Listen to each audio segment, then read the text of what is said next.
Hello and welcome to our channel. For today's video, I'm going to teach you how to hide your Instagram account.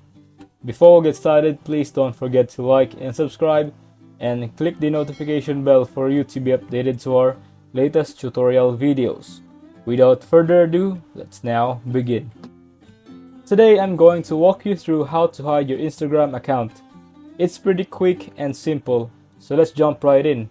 So I'm on Instagram right now. And if I wanted to hide my account from people, all I have to do is go to the three lines at the top right, go to settings, go to privacy, and then hit private account, and then switch to private. And now your account is set to private, and only people that are your friends can access your photos or look at who's following you, and it makes your account basically hidden. But that is the closest thing you can do to come to hiding your account on Instagram. The only other way to do it is to temporarily disable your account so that people can't search your name and see that you have an account. But if you temporarily disable the account, then you'll be able to log back in at a later date and have all your information there. If you want to do that, then I'll show you.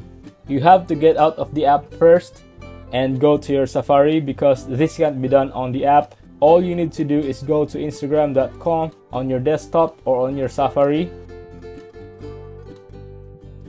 And then you're logging into your Instagram account just on a desktop basis. I go to edit profile, and then you scroll all the way down to the bottom and you hit temporarily disable my account. Then it takes you this new page and you say a reason why, too many ads, whatever, and then you have to re-enter your password and then hit temporarily disable your account. Then your account will be disabled. It will disappear, and then when you want to log back in, you just have to go into the app and log in, and then everything will be back to normal and all your stuff will be saved. But that's the only way to temporarily hide your account from others. If you don't just want to block and or make your account private, if you find this video helpful, leave a thumbs up, share to your friends, and hit the subscribe button. Thanks for watching, and I'll see you soon in the next video.